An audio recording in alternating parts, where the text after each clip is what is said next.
Barkatul Syekh Najat Al-Haytami kita tufah ya. Kata ni Barkatul Syekh Najat di dalam tufah.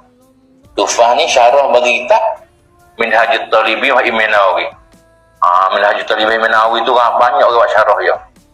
Di antaranya Syekh Mahali Jalaluddin Al-Mahali wa syarah kita Kanzul Raghib itu dengan dia kata Mahali dah.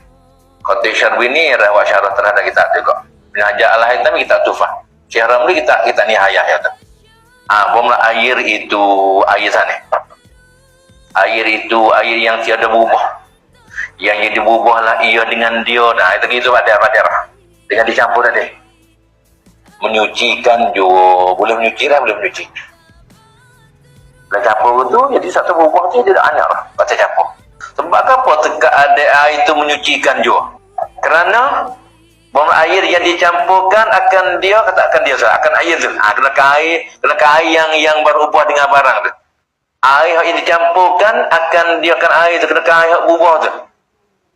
Dia campur kepadanya pada air yang tiada berubah tu, menyucikan. Tak ada apa. Dia campur banyak ya di air tu hak berubah jadi hak tak berubah tak buatlah. Boleh menyucikan. Supaya air hak berubah dengan agak laut dah. Dan hasil kata Syekh Ramli.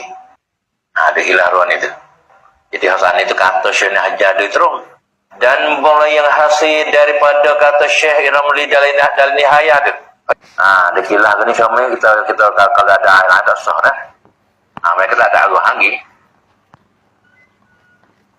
Al-khuruj min al-khilaf mustahabun.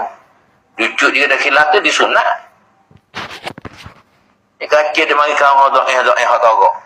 Dia biar tu nak turut kerak hadis hanya. Bobi hukum itu tu nyambil kau hodok.